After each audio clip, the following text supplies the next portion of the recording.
je suis de la tribu Ngbandi, on m'appelle Ngbandi parce que je parle Ngbandi. Un Mongo parle le Kimongo.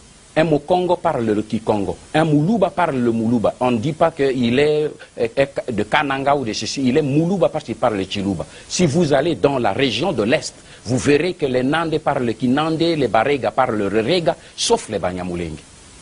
Parce que chez nous, les peuples ne portaient pas le nom des lieux, parce que nous étions des peuples sémi-nomades. On ne portait pas le nom des lieux, mais le nom de la langue. Alors c'est à Rouberois de prouver aux Congolais que les Banyamulenge ont existé chez nous depuis 1800, comme il le dit. Je pense que maintenant que vous l'avez dit, il va pouvoir le dire. Revenons quand même à vous, Honoré Ngwanda. Vous êtes aujourd'hui l'homme qui est à la fois redouté par des Congolais de l'Est, notamment les rondophones, parce qu'ils vous traitent d'un extrémiste, l'homme qui attise le feu, etc. Et que à qui vous admirez par rapport à votre pertinence aux choses que vous avancez par rapport à la situation de votre pays.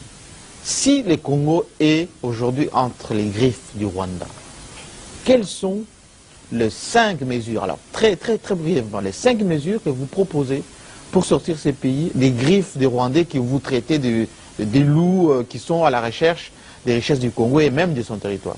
Vous parlez des 5 mesures comme si vous les connaissiez, mais moi je vais vous parler des miens. Voilà, je parle les faits pour moi, pour sortir le Congo. Parce que le vrai problème aujourd'hui, c'est que le Congo est sous les griffes du Rwanda, de l'Ouganda et de la communauté internationale. Que faire? La première chose, c'est qu'il faut poser le vrai problème.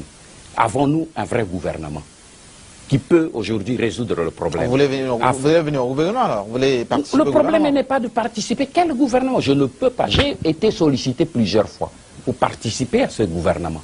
Mais je ne l'ai jamais voulu. Alors, donc, depuis Kabila père, que j'ai été sollicité, ce n'est pas le pouvoir qui m'intéresse. C'est d'abord un pays libre, autonome et digne. Donc, il faut un gouvernement réellement congolais. Pas un gouvernement où à l'espace présidentiel ou au niveau des institutions, au Parlement, il y a des Rwandais qui bloquent le processus de la transition du dedans.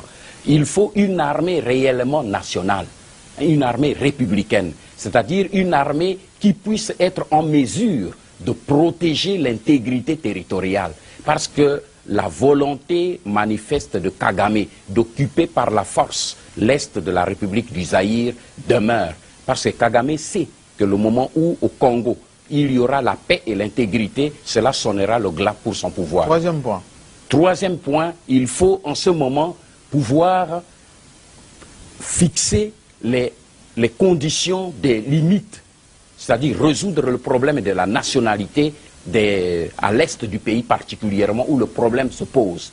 Il faut qu'on résolve définitivement ce problème, sinon nous serons toujours la poubelle du Rwanda lorsqu'il y a des problèmes. Non, je m'arrête là, je n'ai pas 5 mesures. Alors, très bien. Et j'ai dit qu'à partir de cela, nous pouvons alors réellement résoudre nos problèmes endogènes, internes, pour mettre les conditions d'une démocratie valable pour la...